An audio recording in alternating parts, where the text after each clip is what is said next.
It's time for bonus content. Bonus feature. And that may just be the introduction because I haven't gotten around to creating an introduction for this particular segment yet. This is possibly going to be a YouTube exclusive. We may release it on iTunes. But there is some visual aspects of this involved, so you're probably better off checking it out on YouTube. We'll go with that. So we left off in our last episodes called What You Gonna Do With That Probe, Governor? We discussed alien abductions, alien interactions throughout the world, including the Rendlesham Forest incident.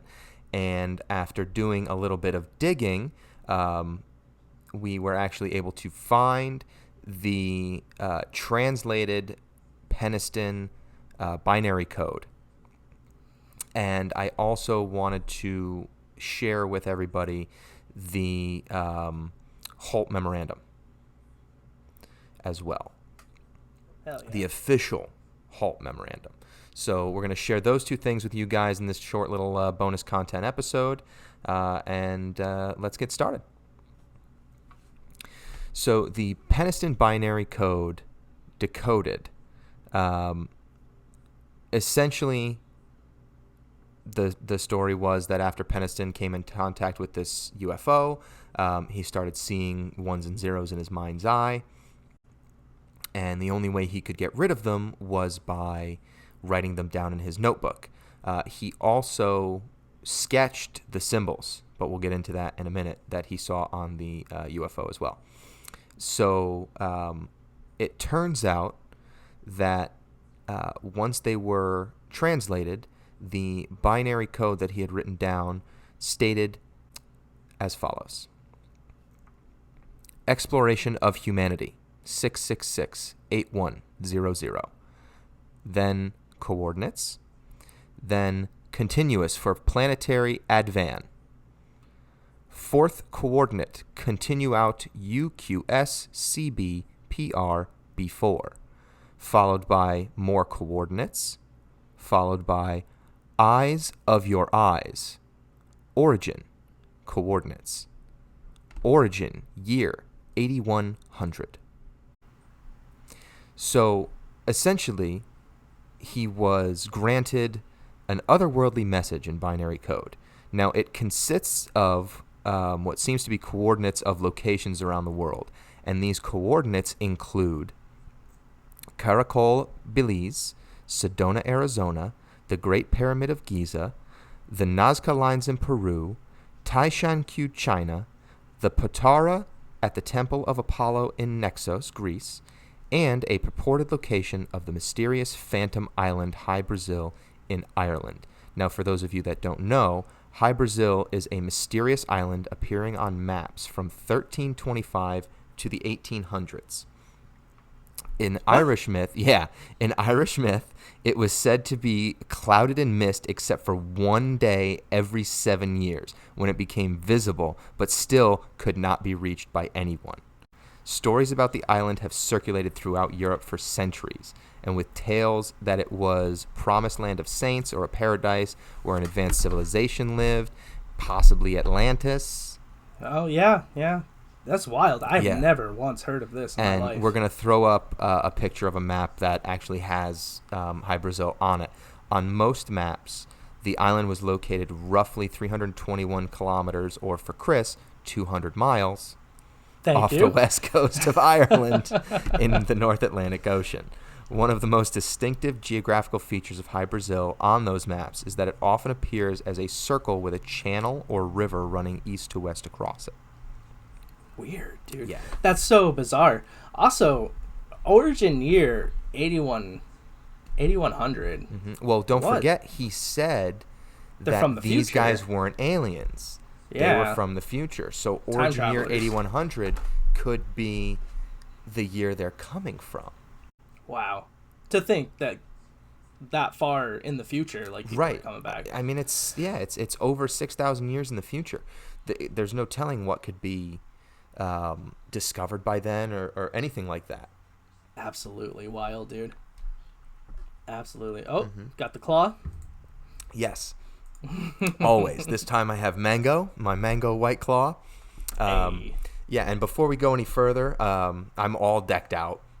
For those of you listening on iTunes or SoundCloud, for those of you watching this on YouTube, you can see I'm wearing an Avión hat tequila. I have my PBR shirt on, and I am drinking a mango White Claw.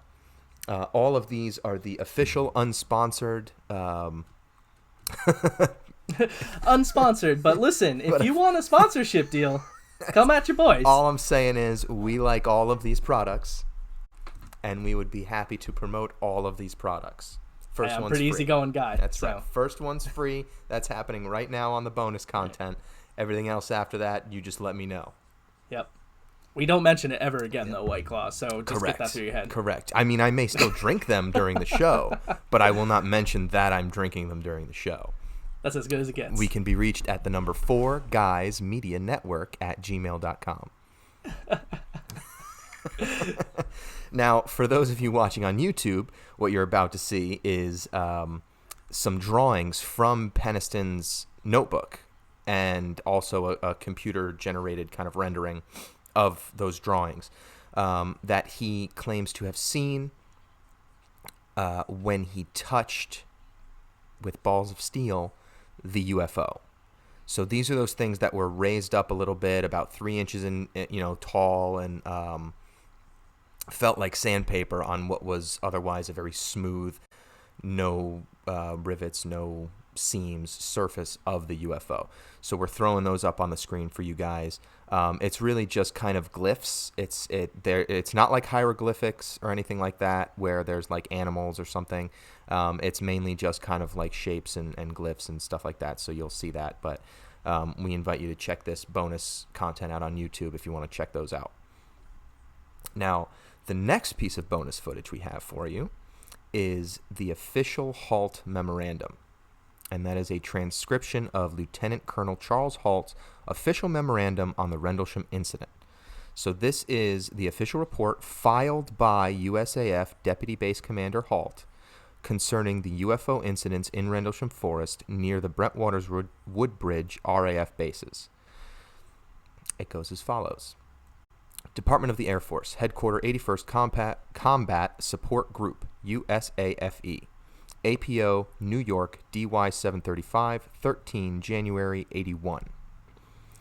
Reply to attention of CD, subject, unexplained lights, to RAF/CC. Number 1. Early in the morning of December 27th, 1980, approximately 0300, 2 USAF police patrolmen saw unusual lights outside the back gate at RAF Woodbridge. Thinking an aircraft may have crashed or been forced down, they called for permission to go outside the gate to investigate. The on-duty flight chief responded and allowed 3 patrolmen to proceed on foot. The individuals reported seeing a strange glowing object in the forest. The object was described as being metallic in appearance and triangular in shape, approximately 2 and 3 meters across. That's about 3 yards. Thank you. You're welcome. The base, and approximately 2 meters high, again about 2 yards. It illuminated the entire forest with a white light. The object itself had a pulsing red light on top and a bank of blue lights underneath. The object was hovering or on legs. As the patrolman approached the object, it maneuvered through the trees and disappeared. At this time, the animals on a nearby farm went into frenzy. The object was briefly sighted approximately an hour later near the back gate. That's number 1. I wonder if like they actually use some sort of like weapon to scare the animals, or if it's just natural reaction. Like, well, I mean, they say like horses and dogs and stuff like that, they can like sense when someone's a douche, or they can sense like something bad or right. Something's going to happen, stuff like that. So I think animals kind of have this sense like almost like a when psychic sense. yeah, like when danger's near or something, or something that's kind of not right is going on. Obviously, it's limited because if they had this sense all the time, then predators would die and prey would flourish, right? So, but I think if this craft gets up and takes off, like it's not being quiet. You know what I mean? Right, so right. like it's obviously Something's making a propelling it. disturbance, right? So I think the animals are just like, well, this is some shit, and Yeah. we'd like to Time move. to get the hell out of here. We would like to move. But I thought it was interesting that approximately an hour later it came back to the back gate. Yeah. Yeah. That's... Because don't forget, this is allegedly a site for nuclear weapons in England for the United States. Right. All right. Number 2. The next day, 3 depressions, 1 1/2 inches deep and 7 inches in diameter, were found where the objects had been sighted on the ground. The following night, 29 December 1980, the area was checked for radiation. Beta gamma readings of 0.1. Again, forgive my pronunciation, milliroentgens. I don't know if that's right at all, but were recorded with peak readings and in the 3 depressions and near the center of the triangle formed by the depressions. A nearby tree had moderate 0.05 to 0.07 readings on the side of the tree towards the depression. In other words, the radiation was strongest at the depression, and anything near the depression had a stronger radioactive reading than the rest of the surrounding area. I wonder how dangerous that level is. I wonder if it's like a pretty dangerous level, or if it's just kind of like a... I'm assuming it's not as dangerous. Like I'm assuming it's not like not dangerous, but I'm assuming it's also like not right, like Chernobyl. Like long-term exposure could hurt you, but obviously... Right, but just like being there over a couple days and them not like doing anything to contain the area, it can't be like detrimental to your health. It's probably just like, don't stand there for 17 days in a row because you probably won't have kids. Right, yeah, okay. You know what I mean? Yeah, totally. So, all right, number 3. Later in the night, a red sun-like light was seen through the trees. It moved about and pulsed. At one point, it appeared to throw off glowing particles and then broke into 5 separate white objects and then disappeared. Immediately thereafter, 3 star-like objects were noted in the sky, 2 objects in the north and 1 to the south, all of which were about 10 degrees off the horizon. The objects moved rapidly in sharp angular movements and displayed red, green, and blue lights. The objects to the north appeared to be elliptical through an 8 to 12 power lens. They then turned into full circles. The objects to the north remained in the sky for an hour or more. The objects to the south were visible for 2 to 3 hours and beamed down a stream of light from time to time. Numerous individuals, including the undersigned, witnessed the activities in paragraphs 2 and 3. The undersigned being Charles I. Halt, Lieutenant Colonel, USAF Deputy Base Commander. Weird. I wonder what the beams are about. I wonder if those are the same beams that were checking out that Those were the alleged beams that were going locker. over the area that the nuclear weapons were believed to have been held. Gotcha. He's describing that interaction. Because essentially, paragraph 1, he's saying, here's what Penniston saw. And then paragraph 2 and 3 are, here, I came back to the base at this point, and here's what I saw. And this is an official memorandum that was typed up by a deputy base commander, and because of the Freedom of Information Act, we accidentally got it. Yeah, right. So, exactly. So, like, again, this is like some more hard evidence that's out there, because... And that's where a lot of declassification is coming from these days. It's a lot of military declassification. I don't know if you've ever seen the video of a fighter jet up in the air, and it's just flying, and on the screen you just see there's just a cigar-shaped object there, and he's just going, I don't know what that is, but it doesn't seem to be a threat. But we don't know what this is, but it's out unidentified. here. it's watching us. It's moving around us a little bit. Like, it's moving in ways that like we don't understand.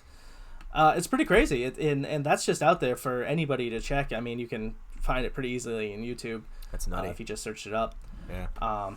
But so another thing too, why I wonder why or what their fascination is with nuclear weapons, unless it is just to get it out of our hands.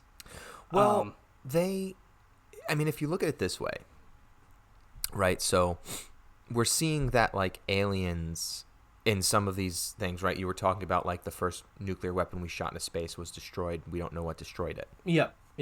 Right. And now in this particular account, you're seeing, this thing going over all the nuclear storage areas on this site, the alleged nuclear storage areas on this particular base. And then there's other accounts of, missiles and stuff being disabled or shot down or whatever the case may be. So, and like Penniston was saying, these guys aren't aliens. They're from the future. They're time travelers. So the case could be made that they're not necessarily, like, their interest in nuclear weapons is to prevent us from using them. You know what I mean? Maybe they are from a time where they got used, and as a result, they're having trouble continuing the species. Yeah. Or it's been a battle or whatever the case may be, and it's gotten to a point where they're like, well, if we go back and we just interfere in small ways where we're not necessarily actually like stopping somebody from pressing a button, but what if we just disable what the button controls? The act, right. You know what I mean? So then the act is still there. The thing was still done. So maybe like the ripple or the butterfly effect doesn't go out as much.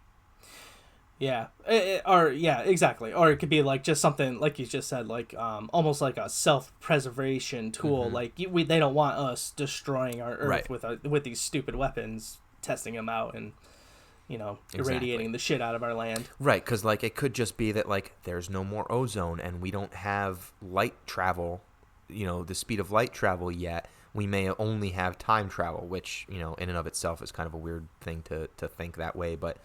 Mm-hmm. Who knows? You know what I mean? So like it's just like, well, if we're not launching nukes and we're not creating all this shit that's going into our ozone layer and destroying our ozone layer, if, things like this are happening or prevented from happening, then maybe their future is a little bit better. Or, even if it's that other time theory where like you're creating a separate timeline. So the timeline that the traveler came from is still the same timeline, but whatever they change then branches off into a new timeline that they're not actually a part of. Yeah. Time. That's string theory, right? Like all of time and everything. Yeah. It's so complicated. Like there's so many different theories, multiverses, multi-time theory, like all these parallel universes, parallel timelines, like all this stuff. It's so complicated because there's no way to know which way works, like which is the actual right way. You know what I mean? Right. Like, is it like Back to the Future where like Marty goes back in time and if he doesn't make sure something happens, he dies? Or is it like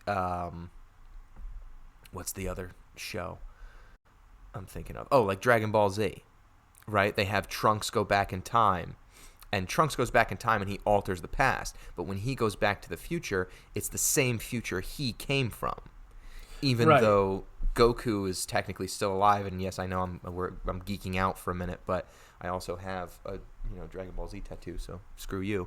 Not you, but everyone else that's upset by this conversation. But you know what I mean? So like those are kind of the two main theories, is like it's either it changes everything, but if it changes everything, how do you remember you came back in time? Right. Yeah, exactly. It gets so complicated. Exactly. It's like it either changes your future or it changes another version of you's future. If that makes sense. Right. And there's like these multiple universes and blah blah blah, which we'll get into whenever we end up doing the Mandela effect, which I'm super excited about too. But that, a tangent aside, I think that's kind of what we're looking at here is like if you look at their interest in nuclear weapons and missiles and, you know, just acts of war, it could just be self-preservation. Yeah. It'd be weird. Something odd to think about is since these guys are claiming to be time travelers, I wonder if maybe now that what we see and what we perceive as human beings, as aliens, I wonder if they're maybe just like the next step in evolution for us, or like we evolve into that over the next 6,000 years, and they're coming back to tell the more primitive man, like, hey, stop blowing shit up, stop shooting each other, together. Like, yeah, exactly. It could be a combination of the two. It could be like some of this stuff is extraterrestrial and some of this stuff is time travelers. I think South Park had an interesting episode when they did like the time traveler from the future, and it was just like this weird colored, like gray tan, like being. There were no colors because eventually like all of the races and everything are just going to mix to a point where there is no like black, white, Asian, yellow, brown, red, like any of that. It's just going to be like one weird neutral color. Yeah. Yeah. You know, so like, but that eventually, like, which would make sense for like grays. Right. It turns into kind of like a gray color. Yeah. Interesting. It's interesting to think about, honestly. And like, as things get more automated and we do less, like, we're going to be using our minds more and our bodies less. So that kind of gives you that gray, like, small body, not very tall, you know, thin, like, but big heads, you know what I mean? Yep. So like it kind of plays into it, but there's really no way to know if that's a thing or not. It'd be cool though. Yeah, that's why I like, honestly, that's like why I like conspiracy theories and all this kind of stuff, because it's like, again, there's no evidence. Yeah, right. There's no evidence really that says absolutely not. No, that's not what it is. But again, there's no evidence that says, yeah, no, you're 100% on the nose. So it's just like, you're just left to imagine. Where can this go? Well, so that is all the bonus content for the Aliens 3.5. And where are you going to put that probe, governor? Gee, I can't believe you titled it that. I mean, I can, and it's great, but I can't help myself sometimes. Hey. But so yeah, that's some bonus content that both of us thought, you know, would be important if you guys wanted to hear about it and listen to it. So we appreciate you listening, checking us out, and we will see you on the next episode of the Mystery in Our History podcast, coming to you soon. Goodbye.